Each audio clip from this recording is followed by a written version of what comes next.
Money गुरु के इस खास कार्यक्रम में आप सभी का स्वागत है। मैं हूं स्वाति रायना। साल 2023 म्यूचुअल फंड इंडस्ट्री के लिए बेहद ही खास रहा है। एसआईपी निवेश ने पहली बार 17,000 करोड़ का आंकड़ा पार किया, तो वहीं एसआईपी एओएम में एक साल में 38% की बढ़त भी दर्ज की गई। वहीं इंडस्ट्री में नए निवेशकों की संख्या में भी इजाफा हुआ है। तो चढ़ते बाजार ने भी इक्विटी निवेशकों को बेतहाशा मुनाफा दिलाया है। आज हम जानेंगे अब कि नए साल में आप कैसे जारी रखें इस सफर को।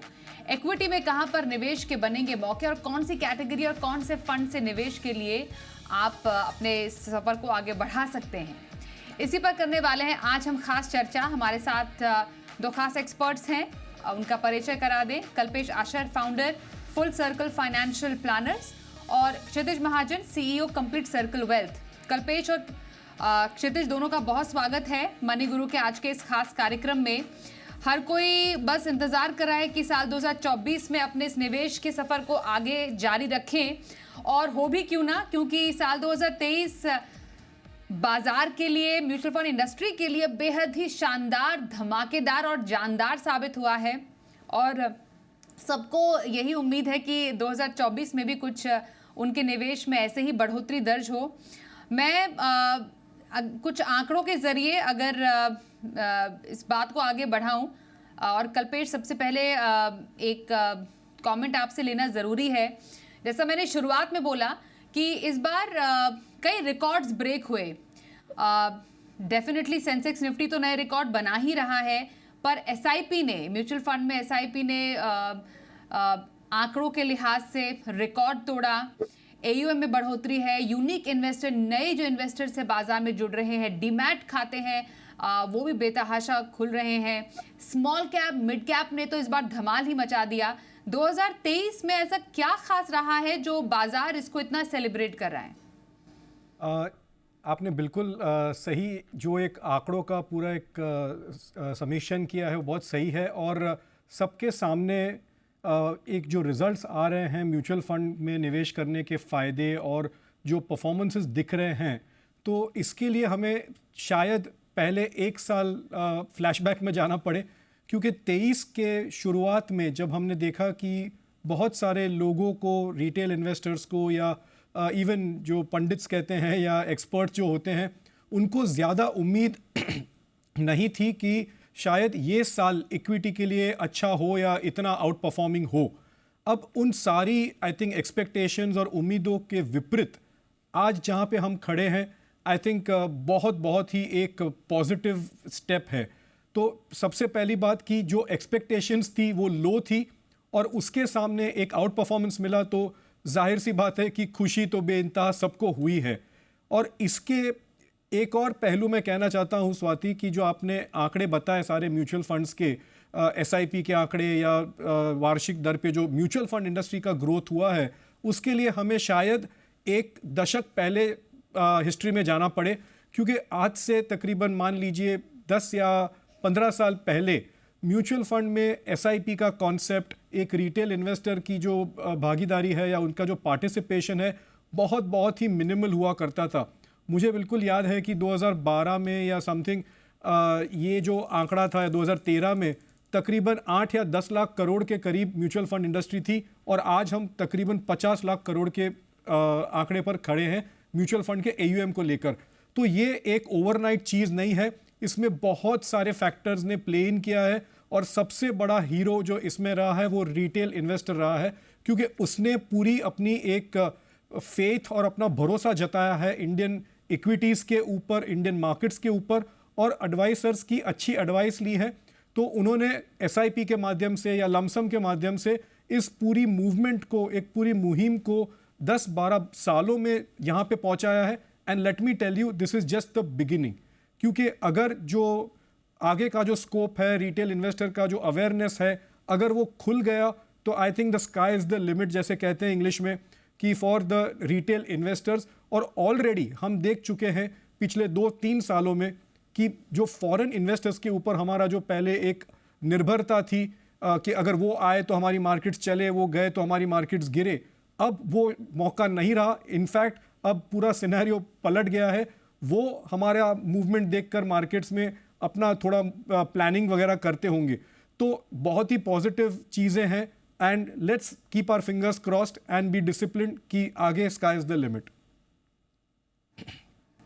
बिल्कुल 2024 से भी सभी को यही उम्मीद है कि जो ये एक निवेश का जो सफर शुरू हुआ, शानदार सफर हुआ, वो 2024 में भी जारी रहे। लेकिन जब हम लंबी अवधि के निवेश की बात करते हैं तो बाजार के ये जो एक टेम्पररी उतार चढ़ाव होते हैं उसमें आपको ज़्यादा सीरियस होने की ज़रूरत नहीं है, क्योंकि आपकी नज़र रहनी चाहिए आपके लंबे समय के निवेश के लिए। इसलिए इक्विटी जाना जाता है लॉन्ग टर्म वेल्थ क्रिएशन के लिए ही। क्षितिज, हमने पिछले कई सालों में देखा है, चाहे कैसा भी दौर क्यों ना हो, इक्विटी ही राइट चॉइस है। इक्विटी की स्ट्रैटेजी हमेशा हिट रही है। इसलिए अगर हम पिछले 10 या 15 या 20 साल का डेटा भी खंगालें तो इक्विटी ने कैसे हमेशा सरप्राइज किया है। तो स्वाति, सबसे पहले आपको सभी दर्शकों को नए साल की शुभकामनाएं। एंड इसमें कल्पेश ने जो बोला उसमें बहुत बड़ा रोल प्ले रिटेल इन्वेस्टर के साथ आप जैसे लोगों का भी है, जो हमेशा क्लाइंट्स को लेके, इन्वेस्टर्स को लेके पॉजिटिव होके इक्विटी के बारे में एक बहुत पॉजिटिव नोट पे एक मैसेज स्प्रेड करता है। और उससे क्या होता है, लोगों का अपना कॉन्फिडेंस बढ़ता है जब faces like you come on screen and equity की बात करते हैं ना। अगर आप बात करते हैं, इक्विटी एक बिल्कुल सही एसेट क्लास है। हैविंग सेड दैट, जो भी इन्वेस्टर ये हमारा शो देख रहा है या आगे इन्वेस्ट करना चाहता है, उसे अपने एसेट एलोकेशन के हिसाब से इक्विटी में आना चाहिए और रिस्क कैपिटाइट के हिसाब से इक्विटी में आना चाहिए। सो लास्ट 20 ईयर्स बहुत सरप्राइजिंग रहे हैं। एंड मेरा अपना करियर भी कोई लगभग 22 साल के आसपास का है, जिसमें मैंने कैपिटल मार्केट्स में काम किया है। और उसमें अगर आप देखेंगे तो Nifty has been really outperformer. मतलब मैं आपके कई बार शो में पावर ऑफ कंपाउंडिंग की बात कर चुका हूँ कि अगर आप एक एक्स परसेंटेज पे ग्रो करते हैं तो आपका पैसा एक्स हो जाता है। तो लगभग 15% के हिसाब से निफ्टी ने ग्रो किया है और 20 इयर्स में आपका पैसा 16 टाइम्स, या निफ्टी जो है वो 16 टाइम्स हो गई। Forget about active management fund, but index in itself has grown almost 16 times. So 15% compound से लगभग ग्रो किया है डेटा, और ये अपने में बहुत बड़ा एक रिमार्केबल अचीवमेंट है। वहीं पे अगर आप ब्रॉडर मार्केट्स देखते हैं, जो आपका S&P 500 है वो 13-14% के आसपास है। गोल्ड जो है वो 12% के आसपास है 20 ईयर्स में। बट यहाँ पे अगर आप पिछले कुछ टाइम से यूएस मार्केट से भी कंपेयर करें लास्ट 20 ईयर्स को, यूएस मार्केट का अपना रिटर्न जो है वो 13.5-13.5 के आसपास है। सो यहाँ पे समझना ये जरूरी है कि दैट कौन सी कैपिटल मार्केट में आपको कितना रिटर्न मिलता है। मुझे पता है काफी यूएस ओरिएंटेड फंड्स हैं जिसमें हम पैसा इन्वेस्ट करना चाहते हैं और वहां पे एलोकेशन होना भी चाहिए। But equity as a asset class any day आपका इन्फ्लेशन बीटिंग रिटर्न देता है। आज का जो रिटर्न हमें दिख रहा है पिछले एक साल में, जो मार्केट में तेजी दिख रही है, वो एक एबरेशन है। मैं क्लाइंट्स को बोलूंगा वो एक्सपेक्टेशन लेके नहीं आए मार्केट में। बट एक कंट्री जो लगभग 11-12% के कंपाउंडिंग जीडीपी नंबर से ग्रो कर सकती है, यहाँ से अगर 5-6 साल में भी जीडीपी डबल कर सकती है, तो उसका इंडेक्स आपको सेम अमाउंट ऑफ रिटर्न दे सकता है। Eventually idea of investment is to beat inflation handsomely, ये आपको करना है। तो इन्फ्लेशन को बीट करने के लिए जहाँ पे आप मान लीजिए एवरेज इन्फ्लेशन 6-6.5% है, इक्विटी से बेटर और लिक्विड एसेट क्लास नहीं है। ओवरऑल अगर आप देखेंगे तो यस, काफी हद तक रिटेल पार्टिसिपेशन रहा है इस साल, जिस कारण से हमने देखा है कि दैट ग्लोबल पार्टिसिपेशन नहीं भी होने के कारण काफी लोग आए हैं और उन्होंने एक substantial amount of SIP book create करी है। आज $2 बिलियन आपका मंथली सिप जाता है और लगभग $1.5 बिलियन आपका ईपीएफओ और पीएफआरडीए से इकट्ठा होता है, और डोमेस्टिक इंस्टीट्यूशन अलग से पार्टिसिपेट करते हैं। तो $3.5-4 बिलियन की आपके पास विजिबिलिटी है। तो जिस महीने मार्केट टूटेगी तो समझिए कि उससे ज्यादा की सेलिंग आई है एफआई के द्वारा। कल का भी देखेंगे डेटा तो डीआई सेलर रहे हैं, एफआई बायर रहे हैं net. So I am saying eventually ये पूरा स्कोप ऑफ वर्क जो रिटेल इन्वेस्टर का है ये बढ़ेगा यहाँ से, और इक्विटी मार्केट्स यहाँ से फॉर श्योर अच्छा करनी चाहिए। बिल्कुल। और साल 2023 के जो बहुत ही शाइनिंग फैक्टर्स रहे हैं, शाइनिंग हम स्टार्स कह सकते हैं, वो स्मॉल और मिड कैप रहे हैं कल्पेश। और यहाँ पर निवेशकों का पैसा भी बहुत बना है, और निवेशकों का पैसा बना है। हमने जो एम्फी के जो डेटा है महीना दर महीना, उससे भी समझा कि जहाँ पर रैली दिखी वहाँ पर निवेशकों का रुझान रहा और वहाँ पर निवेशकों ने पैसा भी खूब डाला। अगर स्मॉल कैप में ही देखा जाए, सर्वाधिक 37,000 करोड़ से ज़्यादा का निवेश सिर्फ स्मॉल कैप में आया साल भर में। दिसंबर तक के डेटा की अगर हम बात करें, मिड कैप में कुछ 21,500 करोड़ का निवेश आया। तो ये बताने के लिए काफ़ी है कि इस रैली को राइड किया निवेशकों ने भी, और उनको लगा कि यहाँ बनता है अच्छा पैसा, इसलिए स्मॉल और मिड कैप में उन्होंने खूब पैसे डाले हैं। लेकिन 2024 में स्मॉल और मिड कैप को लेकर खास तौर पर क्या गौर करने लायक चीज़ रहेगी या ध्यान रखने की बात रहेगी? आई थिंक ये बहुत ही अहम क्वेश्चन है, क्योंकि जो रैली हमने देखी 2023 में, आई थिंक उसके कैप्टन्स जो हैं, जो कहते हैं हीरोज़ जो हैं, वो small and mid cap funds ही रह चुके हैं। और एक ह्यूमन बिहेवियर का एक बहुत ही इम्पॉर्टेंट फेज़ है कि जहाँ पे सबसे ज़्यादा आई थिंक आकर्षण होता है, वहीं पर निवेशक उसमें ज़्यादा पैसे लगाते हैं। और निवेश का जो एक फंडामेंटल मूलभूत जो एक वो होता है कि आपको वैल्यू बाइंग करनी होती है, लेकिन यहाँ पे उससे विपरीत हुआ है। लेकिन नो प्रॉब्लम, क्योंकि वो ह्यूमन बिहेवियर को हम रोक नहीं सकते, पलटा नहीं सकते। तो कहने का मतलब ये है या तात्पर्य यह है कि अगर हमने स्मॉल या मिड कैप्स में रैली देखी है, तकरीबन 40 से 50% का ग्रोथ हुआ है, तो ये जो ग्रोथ है वो शायद हमें आगे देखने मिले ना मिले, इसके ऊपर कोई चर्चा करना आई थिंक अनिवार्य नहीं है, because nobody can predict how the markets will move. लेकिन जो हमारे कंट्रोल में है, जो हम कर सकते हैं, वो है हमारा एक portfolio allocation with in equity. तो विद इन इक्विटी अगर हम कहें, जो एक असेट क्लास है, डेट अलग क्लास है, गोल्ड अलग क्लास है, हम फिलहाल इक्विटी की बात कर रहे हैं। तो यहाँ पर हम अपना पोर्टफोलियो ऐसे अगर रखें, अपनी रिस्क प्रोफाइल को समझ के, कि अगर हमें लंबे दायरे तक इन्वेस्ट करना है, लंबे समय में इन्वेस्ट करना है, तो मिड और स्मॉल कैप का एक, मान लीजिए एक थंब रूल तो नहीं कहूँगा, लेकिन एक एवरेज एलोकेशन कोई भी एक आइडियल पोर्टफोलियो में अराउंड 30 to 35% हम रखते हैं, 30 से 35%, तो उसको हमें हिलाना नहीं चाहिए। और ये जैसे हम रिटर्न्स देखते हैं ना स्वाति, जब आपने बताया कि, या क्षितिज ने बहुत अच्छी तरह से उसका एक विवरण किया कि 15% का या 16% का निफ्टी का रिटर्न्स है, तो वैसे ही अगर हम स्मॉल एंड मिड कैप को रन डाउन करके अगर 10 या 15 साल का रिटर्न्स निकाले, तो small and mid cap funds में 10 ईयर और 12 ईयर का CAGR यानी वार्षिक जो उसका रिटर्न है, वो तकरीबन 22 से 25% का है। कहने का तात्पर्य है कि वो रिटर्न्स तभी बनते हैं जब इसमें हम निवेशित रहते हैं। और अगर हमारा एलोकेशन वो पोर्टफोलियो में 30 से 35% का जारी रहा और उसमें कोई उतार चढ़ाव भी आया, तो लार्ज कैप का जो पोर्टफोलियो है वो हमारे पूरे पोर्टफोलियो को संभाल सकता है। फ्लेक्सी कैप्स हो गए, तो एक अच्छा संतुलन बनाए रखना ज़रूरी है। यहाँ पर एक और बात मैं कहना चाहता हूँ, don't try to take a call mid और स्मॉल कैप्स में डायरेक्ट इक्विटी के जरिए। अगर आप रिटेल इन्वेस्टर हो और आपको मिड एंड स्मॉल कैप में और आकर्षण चाहिए या ज़्यादा रिटर्न्स चाहिए या इमीडिएट रिटर्न्स चाहिए, जो आपके पड़ोसी बनाते हैं या आपके फ्रेंड्स सुनाते हैं कि हमको डायरेक्ट इक्विटी में मिला, आई थिंक अपना डिस्क्रेशन आप यूज़ करें। और मिड और स्मॉल कैप्स में अगर आपको निवेश करना है, लंबे समय तक अच्छे रिटर्न्स करने हैं, तो वो जिम्मेदारी एक फंड मैनेजर को दे दीजिए। म्यूचुअल फंड्स के जरिए मिड एंड स्मॉल कैप का एक्सपोजर लीजिए। लार्ज कैप्स बतौर आप अपने डिस्क्रेशन पे ले सकते हैं, ब्लू चिप्स अपने डायरेक्ट स्टॉक्स में ले सकते हैं, वो लेगेसी स्टॉक्स कहलाते हैं। लेकिन मिड एंड स्मॉल कैप्स थोड़ा एक डेंजरस माहौल बन जाता है उसमें, क्योंकि उसका जो फॉल होता है शायद आप डायरेक्ट इक्विटी में झेल ना पाएं। और म्यूचुअल फंड्स में धीरे धीरे SIP के माध्यम से या कभी कभी लमसम के माध्यम से अपना जो एलोकेशन है उसको बरकरार रखें, और अपना जो एक हिस्सा है या मिड कैप पे आप स्मॉल कैप का जो पार्टिसिपेशन है 24 हो या 25 हो, आई थिंक उसको जारी रखिए।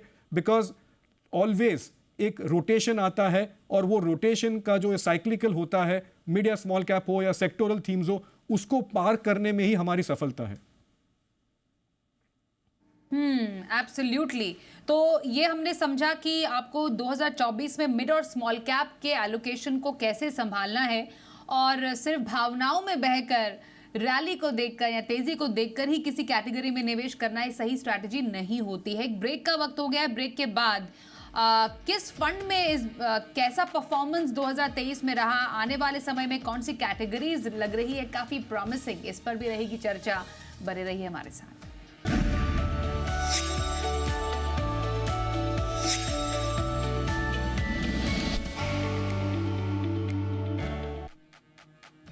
नया साल निवेश बेमिसाल, बात कर रहे हैं इक्विटी है राइट चॉइस।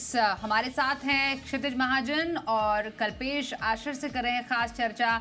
क्षितिज, 2024 में एसेट एलोकेशन के लिहाज से लार्ज कैप की जगह अब क्या रह सकती है? क्योंकि हमने देखा स्पेशली 2023 में लार्ज कैप के प्रति जो लोगों का जो एक कह सकते हैं जो रवैया कहें या जो उनका एक टेम्परामेंट था वो थोड़ा बदला ज़रूर। शायद वो लार्ज कैप का जो एक कह सकते हैं उसका जो उसको कहीं और से उसको खोजने की कोशिश कर रहे थे तमाम निवेशक, पर रियली एक एसेट एलोकेशन के लिहाज से लार्ज कैप की जगह एसेट एक पोर्टफोलियो में कैसी रहनी चाहिए?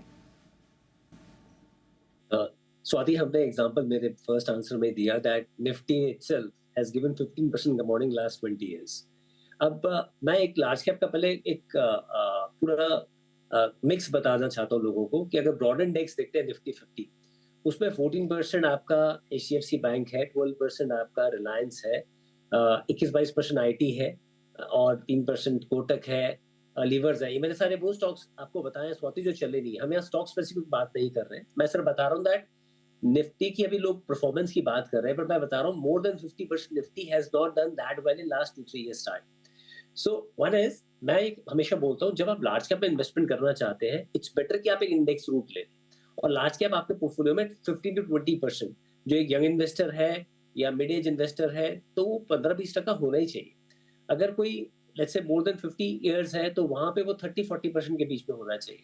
But large cap will have its own space because India के लार्ज कैप आज ग्लोबल प्लेटफॉर्म पे तो आपके मिड और स्मॉल कैप ही है। आज रिलायंस जो इंडिया की सबसे बड़ी कंपनी है, उसका टोटल मार्केट कैप एप्पल के कैश रिजर्व से कम है। तो हम जस्ट टॉकिंग अबाउट स्कोप, के स्कोप पे हम ग्रो कर सकते हैं और कैसे हम बढ़ सकते हैं यहाँ से। सो आई थिंक दैट एक काफी हद तक ट्रांजिशन हुआ because people follows return and small और मिड कैप में पिछले 2-3 साल में काफी अच्छा पैसा बना है। तो लार्ज कैप में बिकवाली हुई फंड्स में भी और वहां से पैसा ट्रांजिट होके आपका स्मॉल मिड कैप और कुछ सेक्टोरल थीमेटिक फंड्स में गया। Having said that we have a very long runway ahead of us across हमारा कोई भी बिजनेस हो, कोई भी कंपनीज हो। सो लार्ज कैप जो हमारा कोर इंडेक्स है, it will keep on doing well. अगर आप फंड लेवल पे भी देखते हैं, जबकि इंडेक्स ने कोई 18-19% रिटर्न दी है, काफी लार्ज कैप फंड्स ऐसे हैं जिन्होंने पिछले एक साल में बहुत अच्छा मतलब बिटवीन 25 to 32% के आसपास रिटर्न दिए। But we are not here to sell returns. मैं यही बोलता हूँ कि लार्ज कैप से इंडिया की आज जो सिचुएशन है, जो आज ग्रोथ स्टोरी है, वहां पे आप लार्ज कैप फंड से ऑन एन एवरेज 13 से 14% कंपाउंडिंग एक्सपेक्ट कर सकते हैं। सो आई थिंक इट डिपेंड करता है कि आप इंडेक्स फंड ले, अगर आपको एक्टिव चाहिए, मैनेजमेंट चाहिए तो 15-20% आप एक फंड भी ले सकते हैं। So large cap will keep on doing well. Having said that, आप लार्ज कैप का एक्सपोजर आपको काफी हद तक मल्टी कैप और फ्लेक्सी कैप फंड से भी मिलता है। In fact just to share with you, काफी फ्लेक्सी कैप फंड तो लार्ज कैप ओरिएंटेड ही हो गए हैं, उसमें 70% प्लस लार्ज कैप ही है। वो तो आपका मल्टी कैप है जहाँ पे लिमिटेड आपका 25% एटलीस्ट एक कैटेगरी में होता है। So it has a lot of scope and India has a lot of scope. बिल्कुल। और हम जो कुछ फंड के रिटर्न भी देख रहे हैं, ये कोई रिकमेंडेशंस नहीं है, पर हमने जो पिछले 3 या 5 साल के जो रिटर्न्स, जो परफॉर्मेंस रही है फंड के, मैं चाहती हूँ वो फंड्स फिर से दिखाए जाएं। उसके हिसाब से हमने जो फंड के डेटा निकाले, एक अच्छे लार्ज कैप में अराउंड पिछले 1 साल में 30% तक का रिटर्न बनता हुआ हमने देखा। वहीं एक मिड कैप में अप टू हमने 45 इवन टिल 47% भी हमने देखा। अभी हम डेटा फिर से आपको दिखाते हैं कि फंड और रिटर्न के डेटा कैसे रहे हैं। स्मॉल कैप ने कमाल किया, जो अभी हम चर्चा कर रहे थे, 50% से ऊपर एक साल में कई फंड्स ने जनरेट किया। मल्टी कैप में अराउंड 37-38% हमें जो पैसा आता हुआ नज़र आया है। अभी मैं कल्पेश आपसे जानना चाहती हूँ, एसआईपी के माध्यम से अभी नए साल में निवेश की किसी को शुरुआत करनी है तो अभी सही स्ट्रैटेजी, एक कहते हैं ना नींव रखना, वो कैसी रहे? आई थिंक जैसे पूरा हम इक्विटी की बात कर रहे हैं, वो सही बात है। इक्विटीज़ में अगर निवेश करते हैं तो ऑब्वियसली जो टाइम फ्रेम है हमारा वो मिनिमम 5 साल और अपवर्ड्स होना चाहिए, तभी जाके हम एसआईपी की सही इफ़ेक्ट देख सकते हैं। क्योंकि SIP एक ऐसा एक यंत्र बन गया है या एक ऐसा मॉड्यूल बन गया है जहाँ पे उसकी अहमियत जो है वो एक्चुअली गिरते बाज़ार में ज़्यादा उसकी हो जाती है। तो जब भी एक फॉल आता है तब वही SIP आपके लिए ज़्यादा यूनिट्स खरीदती है आपके तय किए गए अमाउंट के अंदर। तो फॉलिंग मार्केट्स में SIP बाइज मोर और एक राइजिंग मार्केट में the SIP buys less. But averaging का जो एक हिसाब है तो 5 to 7 ईयर्स में जहाँ पे हम साइकिल्स कहते हैं उसको ओवरकम करती है और आपको एक अच्छा खासा स्टैंडर्ड डबल डिजिट या मिड डबल डिजिट रिटर्न्स आपको उसमें उपलब्ध होने की उम्मीद है। अब नए साल की हम अगर बात करें तो SIP ऑलवेज एक ऑल सीजन्स मॉड्यूल है या एक मेथड है म्यूचुअल फंड्स में निवेश करने का। लेकिन अगर हम उसका डिवीजन करें कि लोगों को SIP करना है तो ऑब्वियसली मैं पहले असेट क्लास के हिसाब से कहना चाहता हूँ, क्योंकि everything also can not be equity. तो अगर आप एक शुरुआत करना चाहते हैं तो इक्विटीज़ में अगर आप अपना मान लीजिए कि 60 to 70% निवेश करते हैं तो उसमें जैसे क्षितिज ने बताया कि large caps are very promising in the forthcoming year और मिड और स्मॉल कैप का भी हिस्सा रहना चाहिए। तो आपका जो 60% या 70% आपका जो SIP का जो एक एलोकेशन है उसमें अराउंड 40 to 50% लार्ज कैप्स में रखिए, बाकी 10 to 20% SIPs में रखिए, sorry mid and small caps में रखिए SIP के माध्यम से। और इवन इफ आपको हाइब्रिड कैटेगरी में थोड़ा एक एक्सपोजर लेना है तो वहाँ पर अग्रेसिव हाइब्रिड कैटेगरीज जहाँ पे 65% एक्विटीज़ होते हैं और अराउंड 30-35% डेट होता है तो उसमें भी आप अराउंड 10% ले सकते हैं, but this is for the long term. अब मैं बाकी के 30% की बात करूंगा। आई हैव ऑफर टोटल एक इन्वेस्टमेंट मॉडल की। तो अभी जो एक मकाम पे हम पहुंचे हैं जहां पे इंटरेस्ट रेट्स घटने की उम्मीद है, तो वहां पे मीडियम डेट फंड्स को फ़ायदा होने की उम्मीद है, मीडियम टर्म या लॉन्ग टर्म डेट फंड्स को फ़ायदा होने की उम्मीद है। तो वहां पर भी एक रिटेल इन्वेस्टर अपना थोड़ा एक डाइवर्जन कर सकता है एक असेट एलोकेशन के हिसाब से, हेज के हिसाब से, और SIP के ज़रिए अच्छे डेट फंड्स भी सिलेक्ट कर सकता है जहाँ पे AAA रेटेड फंड्स हमको मिलते हैं।